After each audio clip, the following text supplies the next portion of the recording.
Okay. So I have the homework. So let me put that in the chat, and then I'll do the window as well. Bear with me for a second.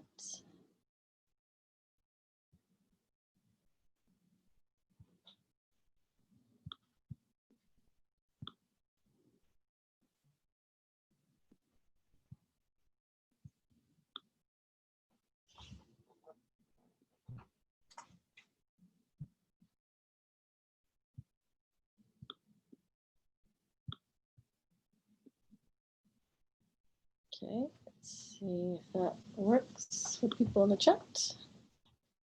We can access the chat and let me see.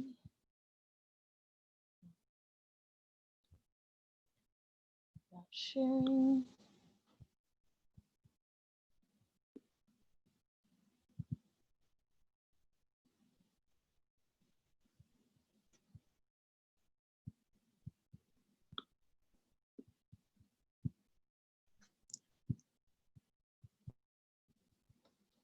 Okay. All right, hopefully y'all can see. Yay! So again, this will be on the PDF stuff, with the PDFs on the live chat, of course. Email me and I'll send this to you as well.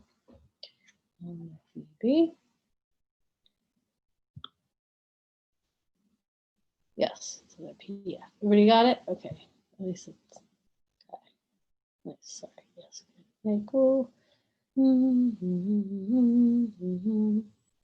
Nice. Thank you, everybody, for helping out, joining in. All right. Okay, so the homework. So for most of us, this might be all fairly new. We don't know what our threshold is, our capacity. So again, definitely we're going to start small first. So for the next 6 weeks, the first thing I just want you to do is just sort of have a little section in a journal that's your pranayama journal, okay? Because the expectation is that you have a regular home yoga practice that includes breath exploration. And so we're going to be systematically exploring the preparation in asana, and the ratio, the techniques, right? So we want you to progressively refine your observation of your breath. So at the beginning of your practice and at the end, I want you to observe your breath. So again, the character of your breath, the breath rate, the depth. I mean, you don't have to, take your pulse and figure out how many breaths are to your pulse. You don't worry about that. Just kind of, it's just that general kind of like, right? Like, how is my mental state? How is the depth of the breath? Or is my breath kind of feeling a little flitty today? Whatever little, there's nuances. And so try to find words for these nuances versus it's all right. You know what I mean? Like, it's good. And then sometimes I talk about like, what's the flavor of your breath, right? It's like this, like the rasa, that sort of, I don't know. So, and then check in again at the end of practice to see what changed, obviously, and then record it in your journal. Because after the 6 weeks, I want you to look back at your journal and be like, whoa, right? And see, if there are certain patterns, etc., that are happening. So what we're working. So first you need to, of course, do your breath assessment, right, for your breath threshold, and figure out what areas are shorter or more difficult. Now, again, remember, if you remember how to do the breath threshold, is that you slowly lengthen your breath, do it in the morning. If you have like a regular little small home practice, it's fine to do it afterwards. You don't have to do it before, but you can also explore with doing it before and kind of seeing what your capacity is just when you wake up and versus after you've done some movement. So feel free to kind of explore that. But we want to just see like what parts of the breath are shorter, what are more long. So you end up without doing any retention or suspension, you literally just allow your breath to get longer and deeper until you can find the space where it stabilizes and stays. Okay. And when that does, then you see if you can maintain it for 12 cycles. Okay, 12 rounds. Don't worry about trying to make this a specific ratio, like literally just see what naturally happens in your body. So it won't necessarily be even like, ooh, I inhaled 8 and exhaled 12, or no, 8 and then 8, or 10 and 10. It could be you inhaled 8 and you exhaled 15. Do you know what I mean? And that's what you maintain for the next however 12 rounds, and that's where you're at. If you try to bump up that inhale, it doesn't work, right? It kind of falls. So again, then you just add those two together, and that's your threshold, right? So it might not be 30, it might be 20 something. You know what I mean? Don't judge it, just notice it. Okay. And then what would it take for your breath capacity? So remember, you're just looking at inhale and exhale for your threshold. What would you need to do in order to build your ratio for like a 1-1-1-1 ratio, a Samana ratio? And this is, it could be a 10-10-10-10 or 8-8-8-8. I'd like you to kind of think about beyond 6, so at least 8. Okay, because 8 is the 24 second threshold. No, more than that. Sorry, that's 3 8s. 16, 16, 12. So that's what, 50. I'm terrible at math. I do apologize. Hold on. This is why I always have a calculator, because I literally cannot keep numbers in my head. Yeah, 32. That's 32. So this is like 10, 10. So that's 40. So, can you bump it to a 40, or is it going to stay at 32? Can you get it to 32? Is your breath already pretty low? Like, do you already have this a good capacity? Is it easy for you to do 10, 10, 10, 10, right? When that's a 40-second capacity. So if that's your case, then use your imagination and figure out what ratio you want to work towards. You know what I mean? Like if you want to be like, well, I want to work towards a 60-second ratio. I'm like, okay, great. But then, have a plan for it.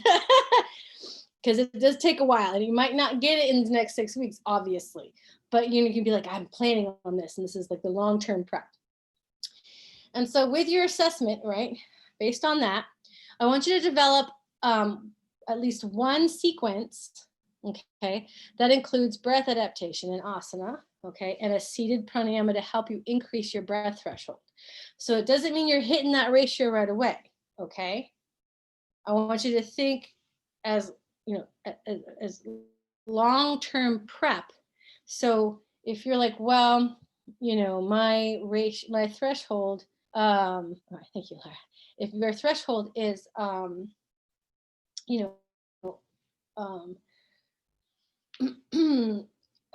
have a noticeably longer exhale than you do an inhale, then if you're going to do some sort of Samana ratio like this, you need to build your inhale. So you might be looking at ratios that don't necessarily extend and lengthen that exhale, but then match. But instead, you might be doing Brahmana ratios that your exhale is matching, right, your inhale, and maybe working very, very little suspension, but much more inhale and retention. Does that resonate? You see what I'm saying? So you might be working a Vishrama ratio to get that increase happening, versus, or if it's the opposite way, you know what I'm saying? So just sort of notice and figure out like how you would systematically get this to increase. You're going to include the steps. Remember that little chart that we had? I think I put it in there. I will definitely, if you guys don't have it, that'll be one of the ones that we put. That was our little ratio building chart, and we like filled it in. Use that, or use a variation of that to be like systematically. I'm like, okay, you know what I'm saying? When am I adding my retention and suspension? What is how many rounds am I doing this? How am I building to this particular ratio? And not necessarily this ratio, to the ratio that you know that you're going to use to get to something like that over time. Okay. And you're going to do that for the next 3 weeks. Okay. Of course, journal and tell me about your experiences. Then we're going to talk about and look at ratio and technique. So since we have 6 weeks, we're going to do 3 weeks just working on breath hold capacity. That's what takes the longest. Okay, it takes the most time. And I want you to systematically be thinking of ratio in that way. Then after those 3 weeks, you're going to revise that sequence you developed to prepare, right? that you developed to prepare for, sorry, not the Brahmana, yeah, whatever the ratio that you were doing. So it might be more Brahmana, it might be more long in it, right? But now you're going to, what I would suggest, right, is prepare. So if you were doing one to get sort of long in Brahmana, I want you to switch it. So I'll make that more clear in this. This is not very clear. I want you to switch it. So to do if you were doing Brahmana, I want you to try Langana. If you were doing Langana, I want you to try Brahmana. Okay. And again, the breath adaptation, the steps, intention. What choice of poses, you know what I mean? The breath adaptation, asana, and you do it for 10 days. Then we're going to start looking at pranayama techniques. Okay. And I want you to pick one of these three, which is Anuloma Ujjayi, Viloma Ujjayi, or Nadi Shodhana. Now remember, you know, this is the alternate nostril exhale, the alternate nostril inhale, and the alternate nostrils, like fully. What some people call Anuloma Viloma, right? And practice that for 10 days. And that should give us enough time then for you also to kind of write all this stuff out, make it nice and pretty. Do you know what I mean? Kind of including the practices and make it all nice. So it's not like up to the wire, right? So hopefully, yeah, within these next 6 weeks, you get, you know, some time. Yeah? Does that sound good for everyone? Hopefully. Okay. I'll make sure this is more clear. But this, I have a question. Go ahead. So it's in number 3. You want us to switch out, right? In yes. Number 3. Yes. Okay. Yes, I'll revise this. This I wasn't clear. I was writing like so excitedly. But yes, I want you to change it to kind of see, right, what the difference, like how it's in your body differently. Brahmana versus Langana. Okay. I have a question for number 1 for yoga therapy and applied folks. Do we send you our journal entries? Yeah, I'll so the journal entry you don't have to send me necessarily. This is your record, you know, your personal you know, record of how you're feeling every day, you know what I mean, with the breath, like, you know, learning about it. But that I do want you to look over, like when you're done with this, to be able to kind of see the patterns that have happened, because sometimes we don't really notice, right, as things change. And so when we have like an actual, like every day we have this thing of how the breath was, the sort of character of it, the rate, like the kind of feeling of it in the before practice and after practice every day. And now, you know, you're doing that, trying to get your breath capacity, you know what I mean? And then adding now then the techniques and the ratio, you know what I'm saying? Like in the different energetic, notice as you're writing, you know, in the journal, when you look over, like what is happening. You know what I'm saying? Does that resonate? So I don't need the journal, but I want you to kind of use it as a way for you kind of to see what was happening and what changed, right? And what might have been, and sort of like patterns or habits, or even like, you know, I would even, so like, for example, this is like activities, like you might realize like, wow, you know, my breath is a little different today. Oh, that's right. I had margaritas last night with my friend and stayed up till 11 o'clock. Like, you know what I'm saying? And be like, oh, here we go. Like make note of that. Be like, maybe this is why. But we don't know, we won't necessarily see these correlations unless we have them sort of written down, because our mind is going to, you know, we're not going to remember that we did that right before that particular practice, or that happened the day before, or some, you know, or something the day after. Does that, right? Does that, so I don't need necessarily to see that journal. I want you guys to have it for you to kind of see. What I do want is the 1-page experience of your experience working with this. And then I also want you to give this one, the description of your experience with the difference of energy, and then the technique. So the valving, okay? So these are the nostril valving with the throat, and then pure nostril. And for some of you, maybe you've never used the valving right before in your regular Nadi Shodhana or Anuloma Viloma practice, and sort of see what happens, right? I want you to kind of like, right, like what happened during those 10 days by doing that. So those are the 3 things you need to turn in, as well as not just the journals, but please, when I say clearly identify the intention of the practice, the choices of poses, I want to see the sequences that you're doing. Does that make sense? So I want to see like sequence. I want to see the little breath ratio chart on how you built the ratio, the reasons about why you chose certain postures and why you did the breath asana. So if you remember, here, I'm going to stop sharing this for a second and share the other thing. Let me move. I'm going to share the other screen, the slides. All right.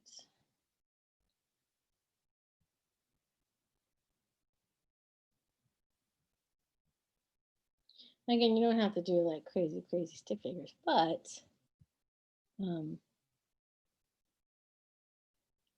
it's kind of nice to do stick figures, you know what you're doing. But you see here, like I've said, I put in like I'm doing this and I'm doing this, right? You know what I mean?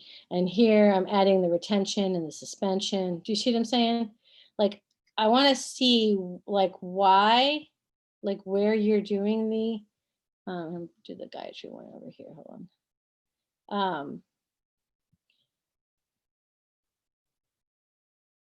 Like why, you know what I mean? Like we're doing this, like we're doing for the mantras, like, okay, we're doing it on the exhale, or we're doing it on suspension, or removing that, you know what I mean? I want to see kind of why and what you're doing and how you're manipulating the breath in the asana, right? And then, how you're doing it, and then as well as how you're building the ratio.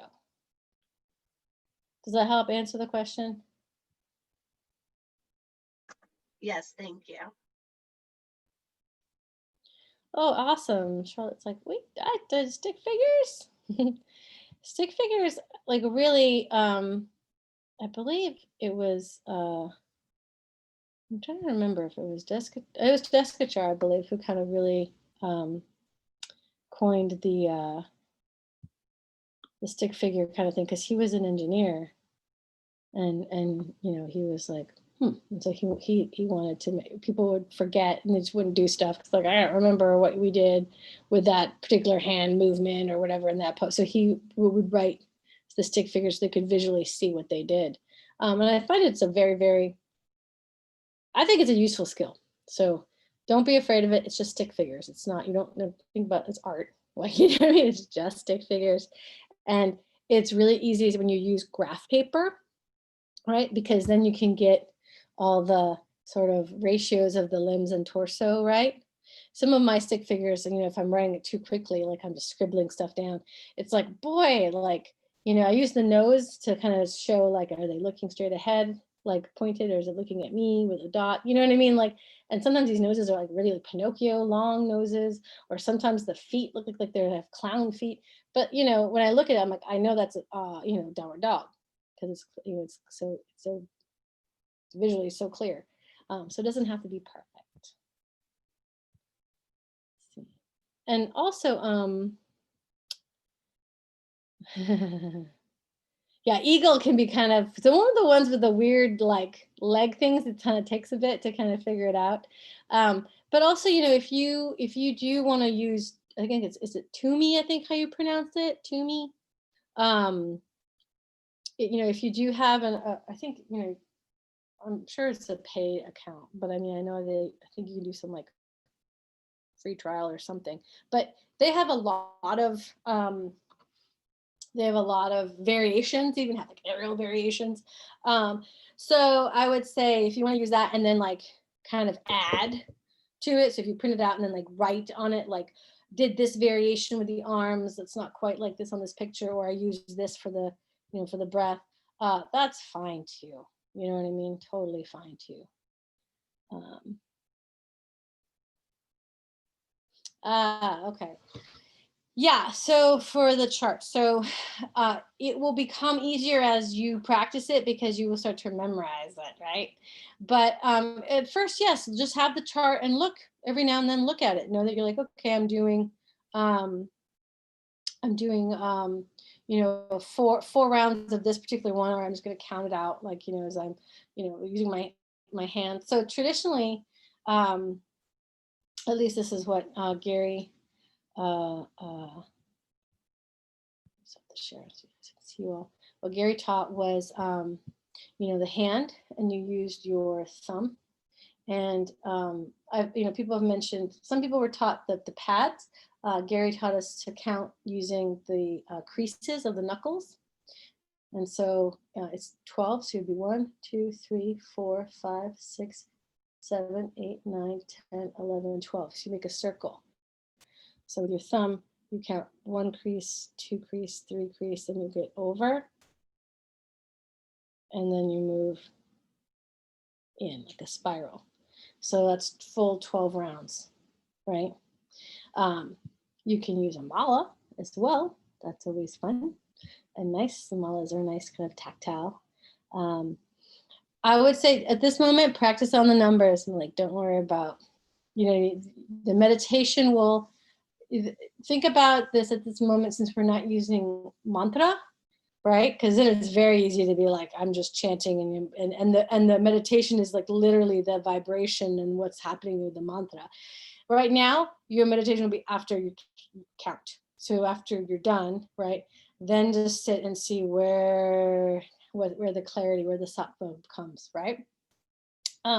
So yeah, so this is the counting, but or the fingers, but so so if you're like, okay, I'm doing 4 at 4 and 4 with no retention, that's easy, and then I'm jumping to 6 6 or 6 0 6 0. Now I'm doing 6 3 6 3.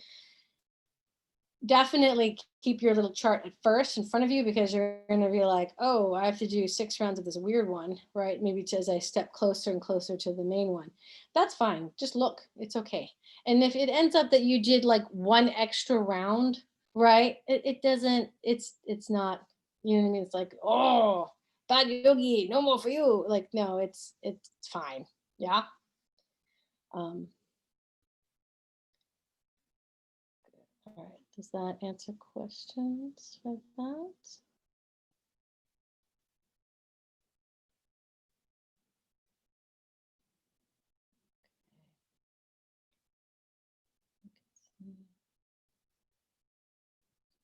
Chat.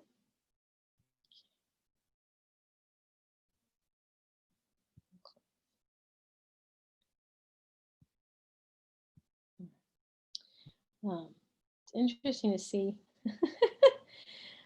So this is what kind of cracks me up, guys. It's so funny when I notice like how many people, our participants, are at the very end of a course, like the last afternoon, right? It's like the St. Crispin's Day speech.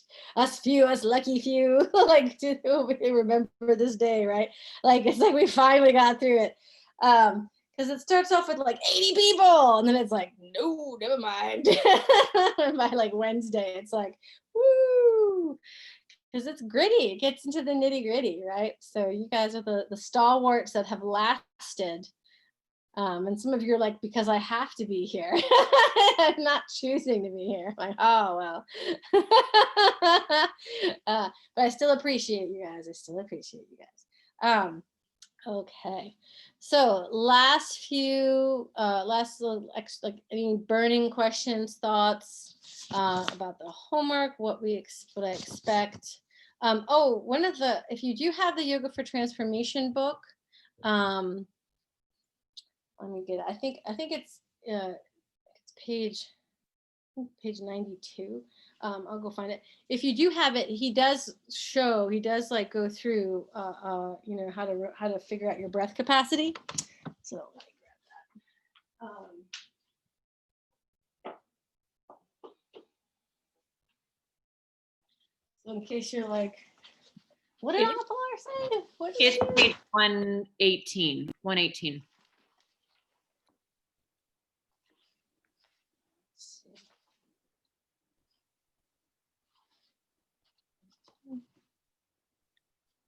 Yes.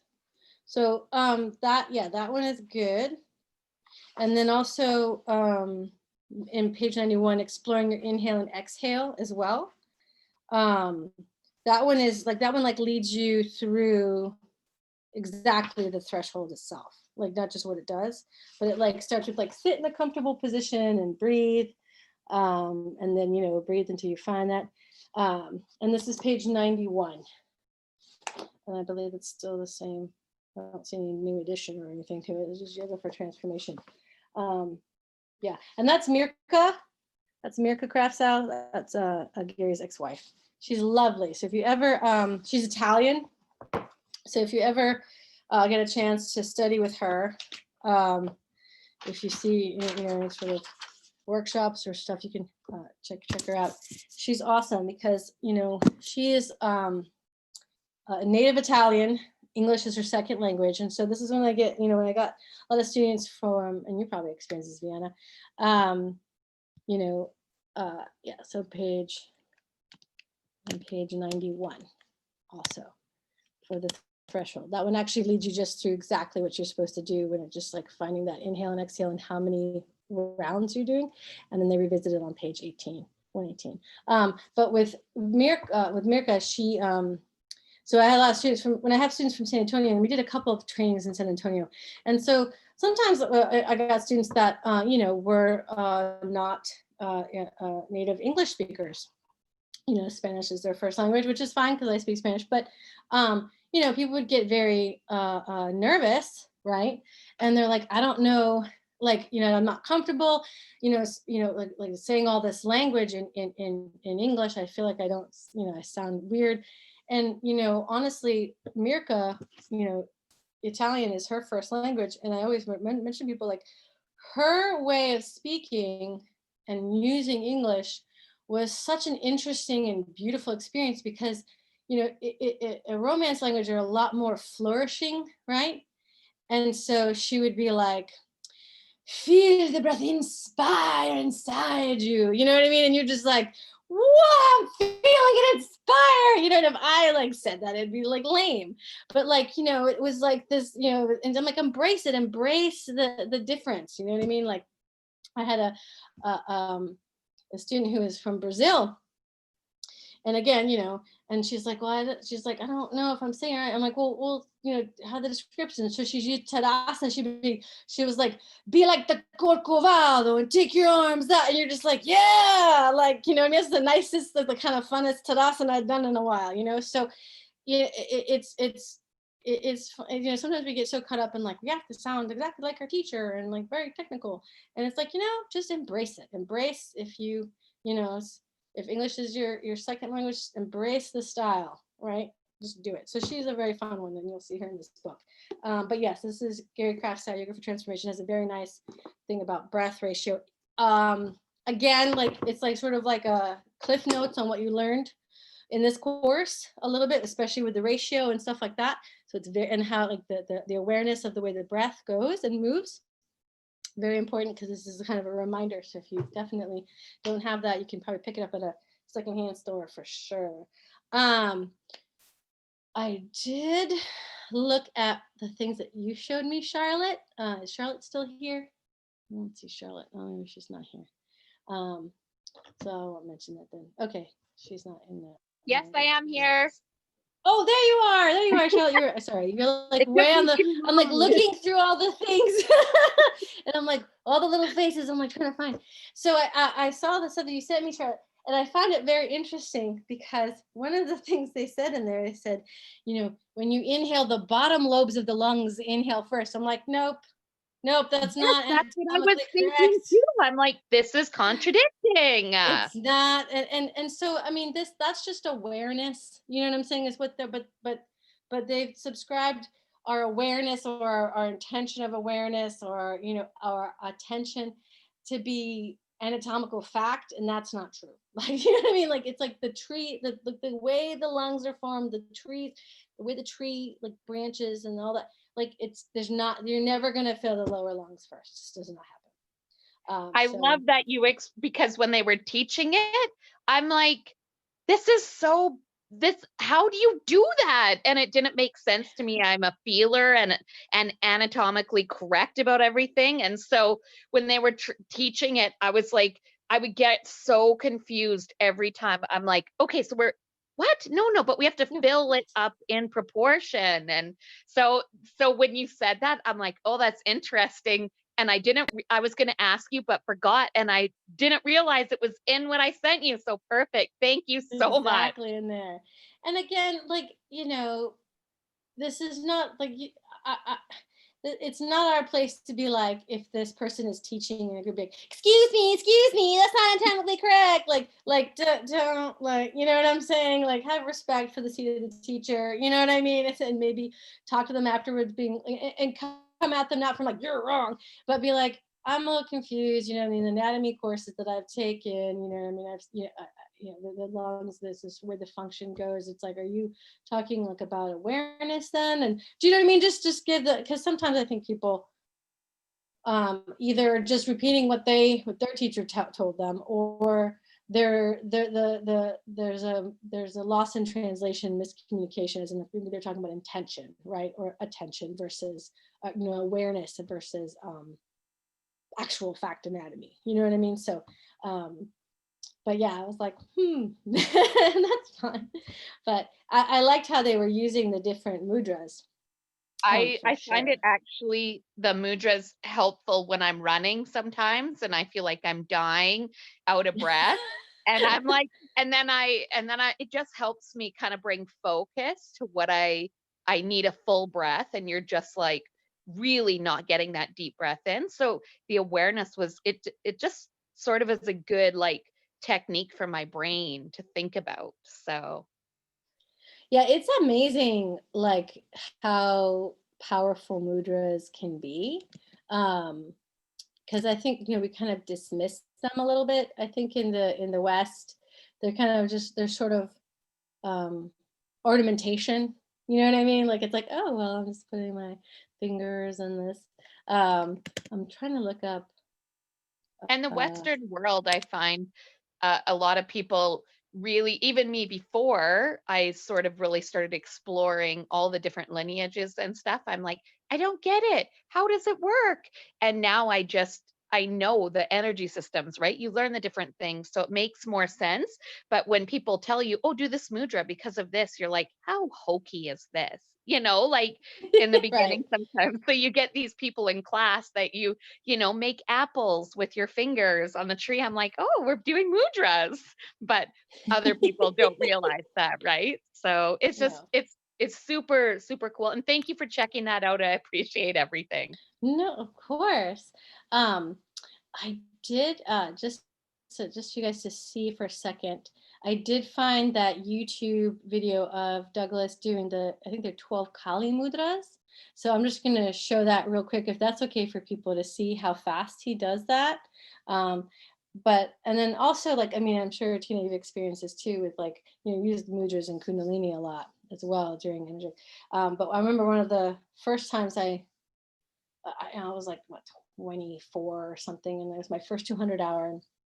Matab Benton was the sort of the owner and teacher of the studio that here in Austin that I did my 200 hour with, and he taught both Kundalini and the Hatha people and the Ashtanga. It was crazy. It was just this crazy free for all type of experience. And it was originally called Yoga University, and then they got a letter from the Texas Workforce Commission saying you are not a university and cannot use that name, and so it became teacher training. But he taught like he did the thing where you gotta rub your hands together, right? And then you start to separate them, but then you kind of wave a bit to see if you can feel that sort of stickiness. It's almost like a taffy feeling of energy.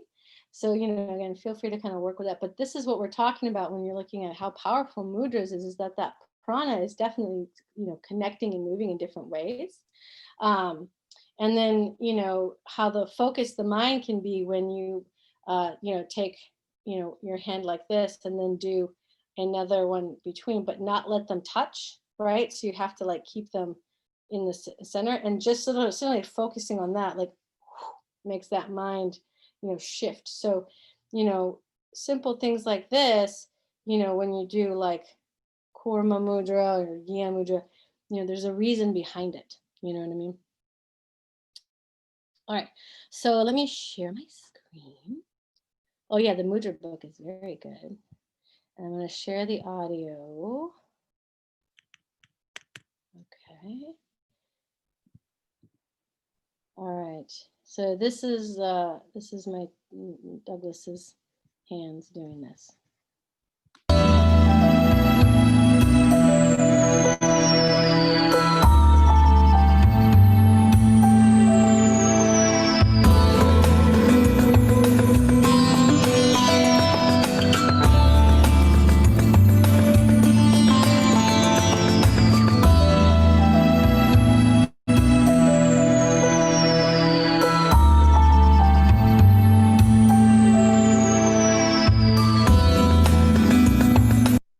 Okay, so there you go. How was that? Did everyone get to see it a little bit? Yeah. So like literally like, and he was doing it slow for everyone to see, but when they do it in the temples, it's like really, really, really fast. But that's the idea of mudras. Woohoo! Such beautiful agility in the hands. And that's one of the things that I've found that, well, there's a lot of fascinating aspects to mudra and pranayama and yoga that goes without saying, but, or with saying, however you want to look at it. But that's one of the things that added value. Let's do the added value. Add a little spice to the program. Was how I could feel that I'm losing some dexterity in my hands when I start practicing mudra, where I just do something real simple that you would think, and one hand's like, oh, bring it together. And the hand there's like, I got this. And I'm like, I need these mudras just to keep the energy and the prana flowing into my hands, especially as yoga teachers, yoga therapists, massage therapists, Reiki healers. This is it. This is our pranic flow, you know, so the more mudras we do really helps open up the channels to the hands. And the more we learn about how it connects us to our pineal gland and our pituitary gland and our mind, it goes on, and I love it so much. Okay. Oh, and then you've got chakras, you know what I'm saying? In the feet and the hands, right? Yeah. And then we have the Hasta Bandha and the Pada Bandha. And the I elements mean, you know, these in are, your hands. well, and you know, elements and yeah. planets and elements. I mean, you've got planets, your elements, different with the and then planets, you've got your planets. I mean, it's like, wow. So just wanted to share that. I've missed you all. Microcosm within the macrocosm, right? This is yes. But as I get older, I think that's been a motivator to do the mudras, is that I noticed that my hands, some of the mudras hurt, you know, because my hands won't move that way. And it's not that they're hard mudras. It's just that the flexibility of my hands, you know, the dexterity and the agility. So, well, and we kind of overuse them in certain ways, right? Like, you know, by doing. Yes, you broke up a little bit, but sometimes if we're in a place where the esoteric doesn't work for people, they're not ready to hear about elements and planets and chakras. But then we can go back to the basics, to the foundation of anatomy, you know, dexterity, agility. And as we age, what happens? We lose the strength of our hands to be able to grip and move our fingers. So there's so many ways we can reach people, you know, meet them where they're at, so to speak. So that's all. Namaste. I just was thinking about that when you just said the hands and grasping, like, you know, this is all connected to the heart chakra, right? So you can with the karmendriyas and the jnanendriyas, like this idea of you know that's this chakra with the heart, right, is to hold, right, or to push, right? Like it's like this idea of grasping. An interesting question, Malik. Yeah, I wonder how that impacts signers. Like, you know, they do the ASL. I don't know. It'd be really cool to find out. One of when I teach Kundalini, there's a woman that attends the classes on a regular basis, and she signs. And she has said that the mudras do help her with her flexibility in the hands, and vice versa, because she signs, the mudras come very easy to her. Someone that would normally perhaps struggle with maybe the apana mudra, she can just nail it, because this sign is I love you. This means I love you in sign language. So, and it's funny, you know, I love you, letting go. It's just interesting. Huh. But Well, right, because that's like, I mean, if you think about pratyahara, the idea to let go, it's like there's that saying, if you love something, you let it go. Mhm. Right? I always wondered though, like, if there's a certain mudra that's an insult in ASL, like that would be the one thing that would be like, oh, okay, like that was like a bad word or something like that, right? And you're just like, oh, oops, because this happens. It happens in Spanish. You know, like for example, my grandparents are from Puerto Rico, but I grew up in Mexico City, and so like certain slang, like my grandparents were like, that's a bad word. It wasn't a bad word in Mexican, like the way Mexican Spanish, like would be, but in the way it was used in Puerto Rico was like not nice. You know what I mean? Like it's like, huh? So it's just these little subtle like things can happen. I'm like, mudras. I'm like, I hope maybe one of those things is like, please check the mudra book and make sure, right? Like, but yes, well, you know, so American, ASL is American Sign Language, and what's the other one? There's another Every sign. spoken language has its own sign. There's also signed exact English, which is different than ASL. Okay. But that's the American true English. Got it. Yeah, signed exact English is coding for what spoken English. American Sign Language is its own actual language. But anywhere that there's spoken language, there is a corresponding sign language. So, ASL is most closely based to French sign language. Useless information for you, but know that's really cool. I think That Tiffany was put really here, cool. there's a British Sign Language as well. Is that AULA? What they call it, Tiffany? And so yeah, I don't know. It'd be kind of cool. But you know, I'm most likely in India, none of the mudras are insults. So like it's like I'm sure that's already taken into account. All right, like Auslan and Australia. Nice. Okay. So it's almost 2, so we have 15 minutes. So let's just have a brief moment again, questions, comments before I break you out into groups. So we only have 18. I wonder how this is going to work. It's kind of interesting. And you know, I want you guys to just, when we're in the groups, like, you know, go like as you look through the homework, and I'll you know, again, I'll try to make that more clear with that languaging in that second paragraph when I put it up on the slides thing or on the Google Doc. But you know, just sort of talk about like, you know, and spitball with each other about, you know, ways to you know, what you think you might be wanting to do. Okay, does that sound okay for everybody? This is the last day. I'm making it easy because you guys worked really hard. Like you really did. If you guys really understood, like with all the krama and the ratio and the bandha and the mantra, like it was a lot in 5 days, guys. So you guys are troopers. It's pretty amazing. But hopefully you got a little bit of experience, a little bit of interesting kind of, you know, and you know, I'm not requiring you guys to do bandha, of course, you know what I'm saying?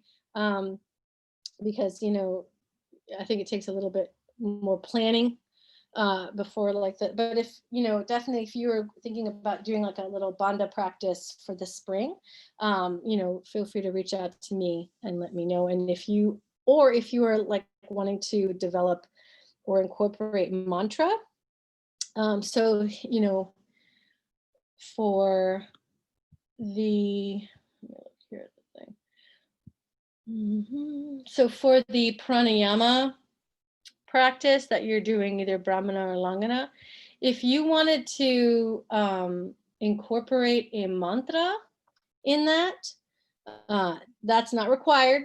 Okay, so But if you wanted to, you know, definitely, if you have an idea already of what mantra you want to do, definitely reach out to me and we can talk about that, you know, and how to, you know, break that down and how to work that into the pranayama practice. Or if you're like, I want to do a mantra, but I have no idea where to start and what to do and what kind of mantra I want, then again, reach out to me, because I've got a lot of them in my back pocket, and it could be anything from a universal mantra, so like, of course, the Gayatri or the Mahamrityunjaya, or even just, you know, I wouldn't do the Sahana one, but Gayatri, Mahamrityunjaya, or if you wanted to do like a particular chakra, or if you wanted to do a goddess, or, you know, a deity of some sort, you know, I can help break down all of those ones for you as well, okay, and teach you how to chant it. So please, please, please, like there's a 15 syllable mantra for Kali that's fun, you know what I mean, to kind of build. Ooh, Charlotte, the surrender to the divine. Which one is that one? It is the one Leah was doing when she was opening, oh, I will butcher it. It's like, okay, I haven't done it in a few days, so I've lost it again, but like Karye Navacha Manasendri Eva Bhutya Vanama. Do you remember it? It is from the Upanishads, I believe. Yeah, from the Upanishads. Yeah, you can totally do that one. Definitely. Oh, I've been working on memorizing it, so perfect. And, you know, feel free, like you don't have to do it mantra, like you can do it kirtan style like she does. Do you see what I'm saying? If that's easier for you to do in asana. That's a great one. Let me think. There's some nice Ganesha ones. There's the Durga one. If you need Durga in your life, whew, like she is something else. She don't play. She'll like come in and like clean house for you. Kali does that too, but Durga is a little sweeter, although she's got more gravitas. So, you know, when we look at these deities, what we're looking at, it's not necessarily like, you don't need to be thinking, oh, I'm going to convert to Hinduism. No, it's that energy you want in your life where you want to embody a bit, right? So when we look at if you look at the sort of Hindu pantheon, like, you know, the aspect of, for example, for Saraswati had the Veena, she's playing it. So if you're like, I'm a writer or an artist, I paint, and I feel like I'm getting writer's block, a mantra to Saraswati would be perfect. Do you know what I mean? Because it's that creative generating energy, right? Of bringing something from, you know, hey, inspiration from ether into the world, right? That's sort of the Saraswati. If you're looking at like, I need more abundance in my life, right? I'm feeling a lack of abundance. And not just material abundance, just like any abundance. Like maybe I feel like, you know, I'm not as appreciated, or I'm taken for granted, or I'm not, you know, then Lakshmi would be a wonderful, you know, deity to chant to get kind of that abundance, effulgence. If you need to be protected, you know, Kali or Durga, they have your back, you know, and Kali's overtly, you know, very scary. Her fangs are kind of like this. They're not vampire fangs. They kind of, she's got these teeth that come out like this, and she's got that tongue. And I thought Kali and Durga were basically kind of the same. So are they kind of manifestations of the same? Well, they're all manifestations of Shri, of Shakti, right? Durga, in the stories, she is technically Adi. She's the original sort of Shakti. And she has all the limbs. She's got like over 10. Yeah. She's the one you always see that has like more than 8 arms. Okay. So you'll see with 8 or 10 or like 100 arms. And she has all the weapons. Which is why she's like the Adi, you know what I mean?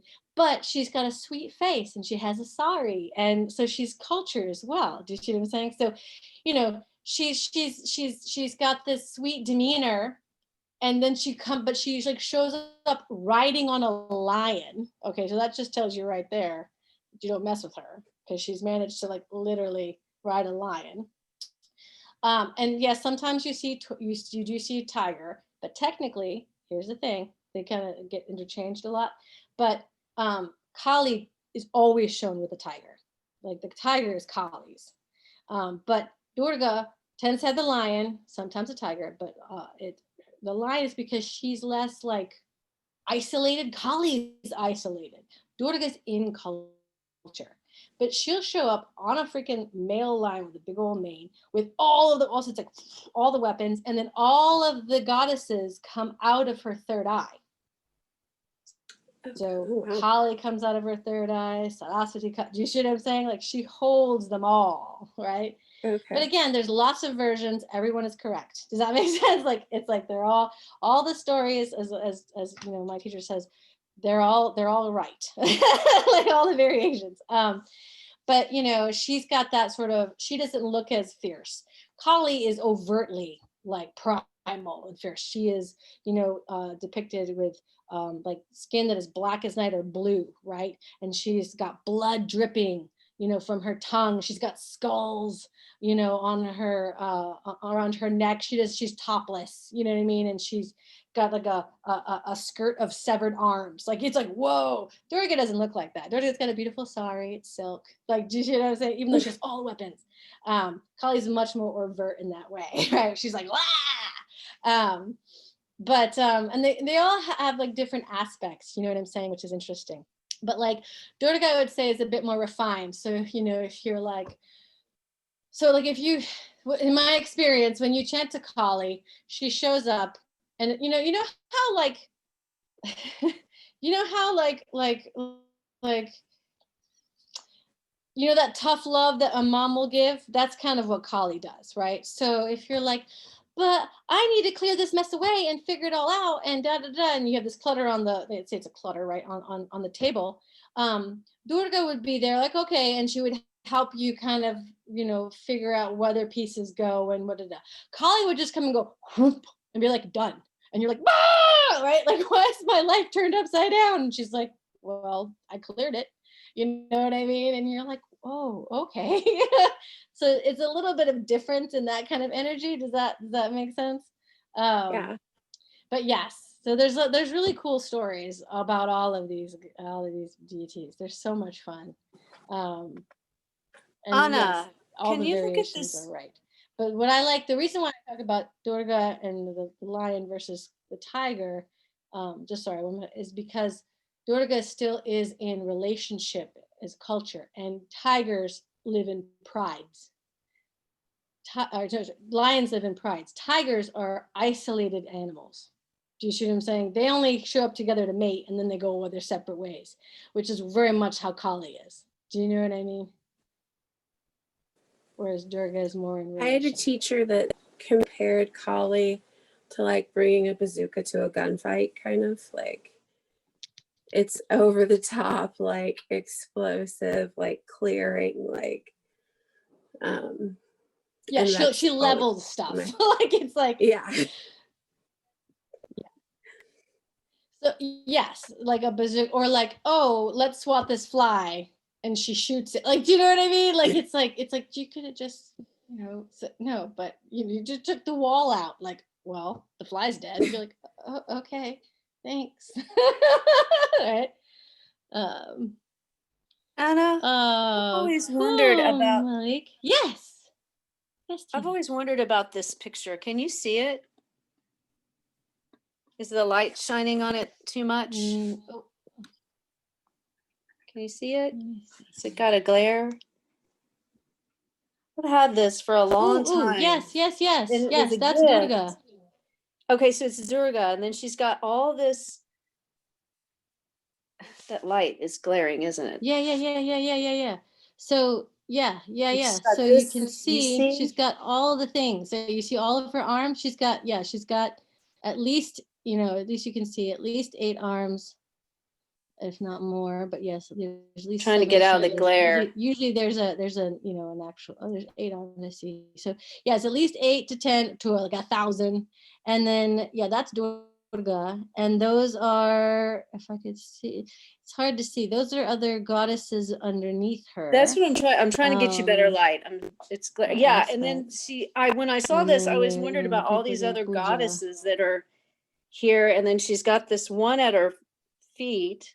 Can you see that one? Wait, where is it? Oh, yeah, the glare is really that getting. looks like it's, yeah. Can you see? So it's hard to see. Maybe at some point just take a still picture of it. You know what I'm saying? Like with the way the lighting, so I can see. Because I love how they embellish it with all the little sequences, but then you're like, ah, like you can't see it in a there's so picture. much going on. I've looked at this and I've been like, Yeah. I've got one that's Ganesh, and I can make that one out pretty easy. But this one, Yeah. everybody that's down and everything, I'm like, oh, I should ask Anna Pilar about that, because she'd be able to really help. Yeah, Like- that might be at the bottom. If I'm looking at the small little deity, that's the Murti. That might be Shri or Lakshmi. It's hard to tell. But again, these are just sort of all the aspects, and I need to look closer to see if I can tell. Sometimes, because usually when you're looking at the different goddesses, there's usually, and they might just be, you know, Shaktis. They might just be, you know, different, not full like Devis or Devas, you know what I mean? Like, but just Shaktis. That looks like Lakshmi to me. Yep, that's Lakshmi. So Lakshmi and Shri kind of are very, they kind of waffle back and forth, if that makes sense. That is beautiful. These guys look up at that in the lion, corner, right? He's like, rawr. Ooh. Yeah, there's these little guys up in the corner. They're different colors. Can you see those? Like this one's flesh tone. Yeah, and is that like maybe blue, Krishna, and that's Shiva? Well, technically Krishna is blue, actually. Well, that's what I thought. So who's this? I mean, aren't they all? Wait, let me see. I'm trying to get you. See, that one's flesh color. Yeah. Right. Okay. I don't know. I'd have to look and see exactly what he's holding. I'd have to look at it closely. I'll take pictures. Oh, wait. Oh, yeah, take a picture. That might be. That's interesting. I don't know. Yeah, there's lots going on in this bad boy. I've had it for years. Can I see the other one, the blue one? Can I see the blue one? Let me get you. Do you mind looking? Can I see the blue one a little bit closer? Yeah, the little green one. Okay. Yeah, take a picture of that for me if you don't mind. They look like they might just be, well, nothing is ever just ornamentation. So there's a meaning to them, but they might not be necessarily like an actual, you know, deva. Deity or anything like that. Okay. Yeah, like a big one. Okay. But yeah. Well, yeah. So that, but you know, it is not uncommon to see Durga on the tiger, but the reason why usually that aspect of her, it's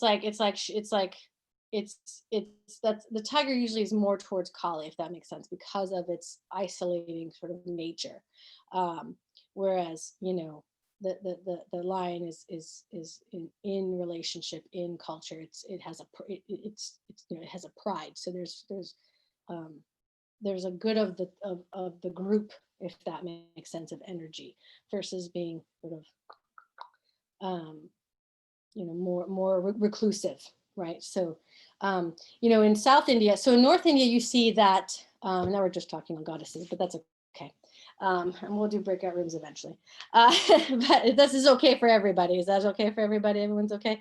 So again, you know, stories, these stories all sort of, there's many variations. So you think about these stories as sort of like, as well as like those fractal, and I know I use that word a lot, but it literally is like these fractal spirals, right? So you might have one beginning, but then it kind of like fractalizes into these other things. So, you know, you have these stories where it's like, well, if we went this way with this outcome, this is what happens. But then in this pivotal moment, maybe this happened and that happened instead. Doesn't mean one story is correct and the other one's not. No, it just meant everything is happening all at the same time.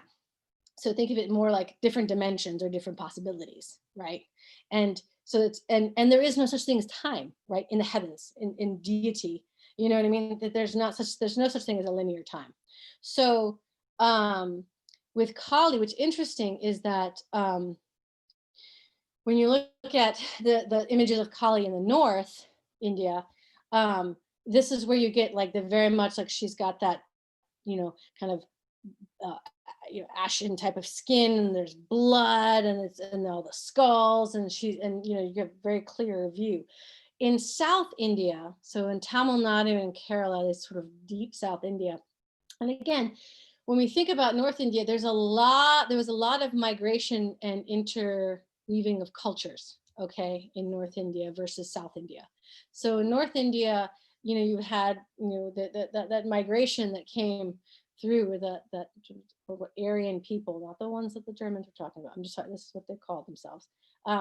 That, and it just means us or the noble ones. But as my teacher says, who's going to call themselves the schmucks? Nobody. So they call themselves, we're the noble ones. And they show up in the Punjab, right? So they have different sort of ideas, but also you're looking at different Middle Eastern caravans, trade routes, all this stuff is up in this area, and it influences each other. So you can even see in South India, the standard dress is a sari. I mean, obviously there's more modernized, people can wear jeans and whatnot, but when you look at the what Indian women are wearing in the South, it's always a sari. When it's North, you have options for a sari or those long tunics. Okay, so those long sort of dress tunics with the pants underneath it. You rarely see that in the temples in South India. Okay, so we have this more Middle Eastern influence up in North India. So we have this very stark, like visual, bloodthirsty, image of Kali up in the north. And in the south, the Tamil people have been on that continent for like at least 40 to 60,000 years. They're genetically related to the people in Papua New Guinea and in Australia. All right, so these people have been there for a while, right? So when the land bridges were still around, right? So it's interesting. It's a very different environment too. You've got forests, you've got agriculture, right? You've got the rice, you've got spices. There's a lot of the soil is black and fertile, and it's not open plains and you can see the sky. It's dappled light because of, what I mean, at least at the beginning. Right now we have cities, but before it's like, lots of trees and forests. So Kali in the south has become so kind of primal, where she is literally, in some of the ways you see her in the temples, is just a black wall. Or sometimes the representatives with just like two eyes looking in this black wall. Like, do you know what I mean? Like she is that primal, where she is literally like the soil. You know what I mean? Because soil, blood, like she's the womb, if you think about it, right? So the wombs are dark and they're bloody. Welcome to nature, right? And that's how Kali is in the south. And so, in the south, the most dangerous thing in the forest is the tiger, because you can't see it. You don't see it coming. Do you know what I mean? That's like Kali, right? She just sort of comes and you just see the eyes first type of deal. That's how primal she is. And that's what it is. So it's so interesting to kind of see, right? And so like the opposite was interesting when it comes to Shiva, because in the north, the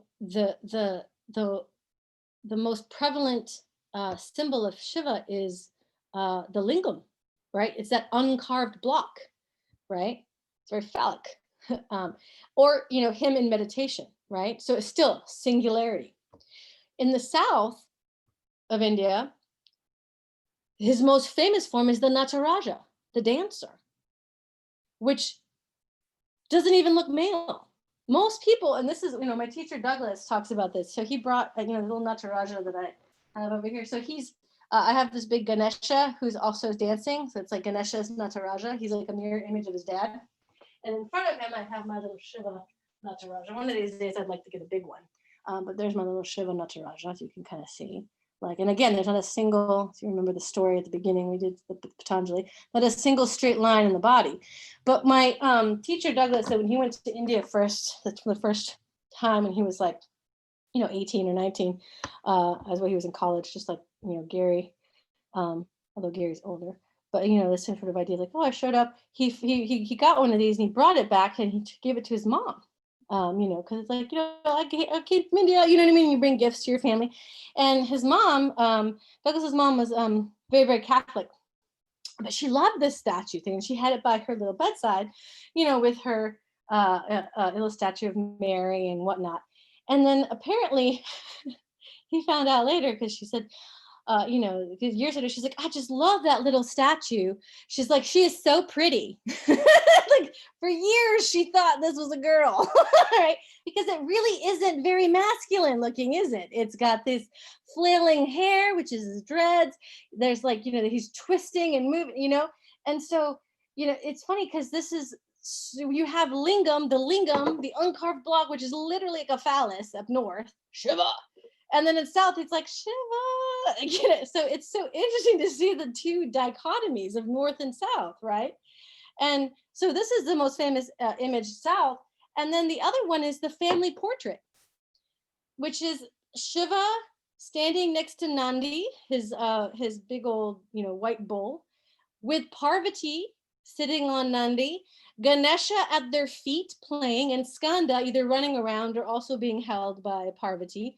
And so it's like he's in a family unit versus a singularity, or in meditation, isolated on a mountaintop or in a cremation ground. So, you know, this sort of dancer, more feminine aspect and family man version is south, whereas in north, it's very much like uncarved block or isolation. And then you look at the feminine, and Kali's all up north, and like then she becomes so primal in the south, where she's almost literally without a form. You know what I mean? So it's fascinating. India is an incredibly interesting and paradoxical place for sure. I want the dancer now. Yes, this is the best. I love the Nataraja. My joke is it's the original Man in Black, because you know the Ring of Fire. He's dancing for the distraction, right? But yes, that's the Nataraja. So yeah, Shivanandi. So one thing, if you ever go to a temple, just FYI, if you ever go to a temple and see Nandi, is usually, if you see a Nandi, a cow, is usually like, it'll be like sort of like sitting down, like laying down, you know, the little legs underneath it. Don't walk in front of it, because usually they put Nandi in front of the Shiva Lingam, and you're not supposed to like block the view, if that makes sense. So walk around, don't go through. Just FYI, if any of you go to an Indian temple that has that. And then if you see Ganesha, when you see a murti or symbol of Ganesha, take your hands right into little fists, and you know, you face Ganesha, and you take your hands and you rub your head a couple times, like 3 times, and then you cross your arms, so right over left, and then you pull your ears and you bow 3 times, and then, you know, Jai Ganesha, or you can say a mantra. But you'll see that if you're in India, whenever you see like people walking into like the big temple complex, or if there's a Ganesha, everybody just stops, you know what I mean, and then they go on their way. So if you see a Ganesha, you know, in the studio, you know, feel free to like, you know, give him some praise, because he's the one that helps clear the paths for us. He's the remover of obstacles, because he was an obstacle a long time ago. All right. So, okay. So last questions, comments, thoughts. Sorry for that little tangent. But if you are interested in mantras for any of these deities and what they mean, please feel free to contact me, and we'll get you I'll find a good mantra for you. Okay. But that's just if you want to do mantra, you don't need to. All right, so that's not required. So let's see here about breakout room. So I'm going to try this. All right. So we'll have 4 to 5 participants per room, and it's going to just automatically break it out. Why don't we do, should we do 2? Do we want to make it a little less, like maybe 2 or 3 participants per room? What do you think, guys? Do we have a preference? What's our goal in the room? To brainstorm about our homework? Yes, ma'am. Well, on mine, since I'm on my iPad and my phone, that might cause an issue since there's not very many of us, because I'll only be working on the iPad since there's 2 of me on there right right now. Oh, I see. Got it. Yes, I see that. All right. Well, we'll try it. And if you end up in both in just one, hopefully you end up in one room. If not, you'll just figure out like which one you want to be in, and then you just mute the other, if that resonates. Does that make sense a little bit, right? If that's possible. Yeah, I can't do it on my phone at all, so I have to do it on the iPad. The phone's just for the chat. Got it. If I So end up maybe in the for the same front, group yeah. as myself, I don't know, say, Anna, I need help. Yeah, like need to reassign. Okay, don't worry. All right, I'm gonna push the button and we're gonna try. And yes, Jamie, if you need to leave off, don't worry, for sure. Okay, cool. So if you need to leave a little early, oh my goodness, Shona, her house just got hit by lightning. Whoa, like, whoo. So why don't we just do the breakout rooms now? If you guys need to leave early, just, boop, leave. It's fine. I appreciate all of you guys. And then, whoever, if you don't have anybody in the breakout room, I'll figure out, we can reconfigure it, if that makes sense. Hopefully that'll work. All right, so here we go. I'm gonna push the button. Woo. All right, let me see here. Oh, I have ways to be able to. All right, we're gonna exchange. We're gonna exchange this one. Oh, I have you in like 2 different rooms. So that's funny. All right, let's see how that works. And then move into, okay. All right, I think we got it. I think I got it. Okay, here we go.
Hey, Shona.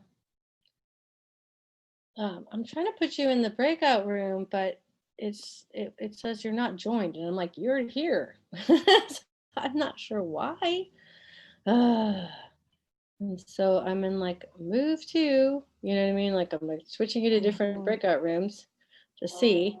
Don't even worry. And I'm really cool. I can hang out and wait for you guys to come back in. I know that I've kind of missed a lot of what they're probably discussing things. So I'm just reading through some of my notes from what I took. Okay. And I will catch up when you get back in. I'm sorry, it was just one of those crazy Oh, things at no really weird worries. timing. Oh my goodness. And where are you located? Where In you Southeast Texas. Ah, okay.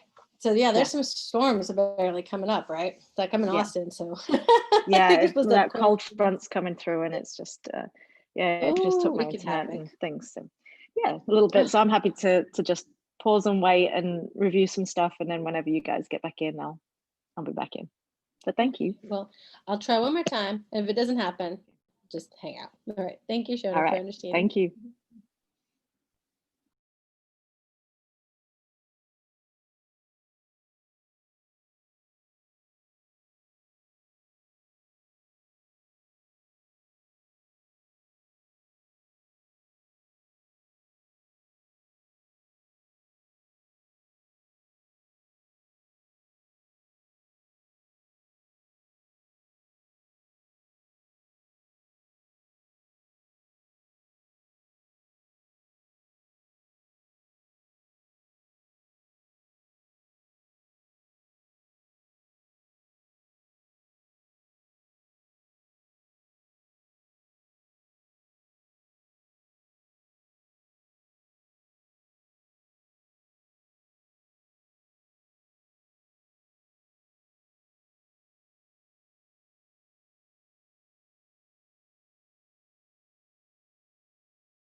again, yogis. So hopefully, at least, in the very least, you had some socialization in these unprecedented times. We're so isolated. So, you know, sometimes we can't talk to we don't get to talk to our friends as often or see them, or even talk to people who like at least like somewhat think like we do sometimes. Again, this is coming from somebody who's in Texas. Yes, I'm in Austin, but yes, still Texas. So, so yes, at least you got to like, yay, chit chat and talk. Hopefully, if you guys have any questions about the assignment, I did. Here we go. I did fix that PDF so it's a little bit more clear about the Brahmana and Langana. So there it is. It will be in that link, of course, when we upload this, but I just thought I'd put it out here right now. So that is done. And I think, oh, and I think I fixed, I fixed the pranayama planning class. So you know, the review, instead of 3 to 4, the review is like weeks 1 to 3. So that's in that as well. Yes, I think we all were kind of in bated breath. Shona, if you're doing okay, please. But I think she is. But it was scary. Let's see here, and then. All right, so that's that. So any sort of questions or need clarification, anything that came out from those breakout rooms that maybe you need to ask me before we sign off? Look, there's Shona, she's alive. Yay.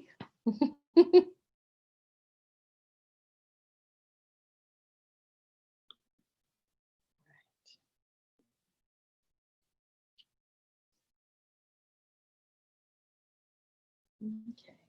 All right. So I thought this final few minutes, maybe I will just chant the Maha Mrityunjaya mantra for you all. It's the great death-defying mantra to Shiva. And so you can just have that in your pocket and hopefully, yes, Trixie, let me send that to you.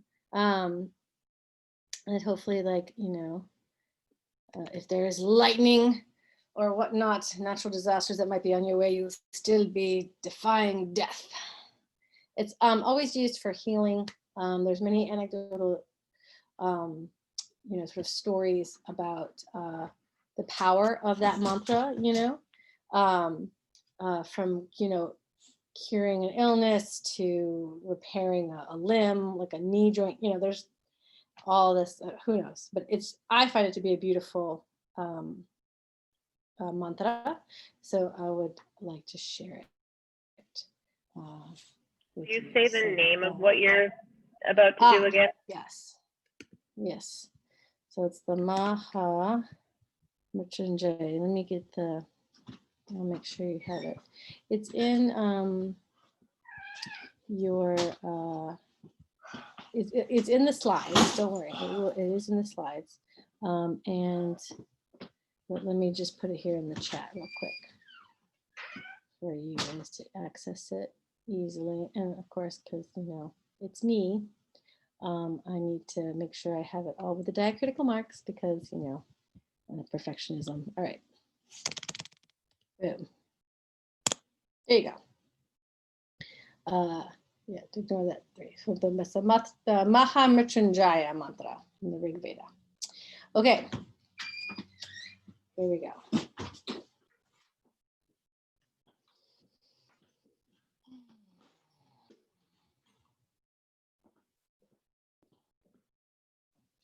Om Triambakam Yajamahe Sugandhim Pushtivardhanam Urvarukamiva Bandhanan Mrityor Mukshamamritat.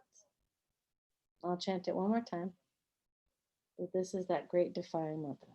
I'll chant it a couple times. I'll just kind of like do a little cursive thing. Om Triambakam Yajamahe Sugandhim Pushtivardhanam Urvarukamiva Bandhanan Mrityor Mukshamamritat. Om Triambakam Yajamahe Sugandhim Pushtivardhanam Urvarukamiva Bandhanan Mrityor Mukshamamritat. So that's the one that I always hear in my mind.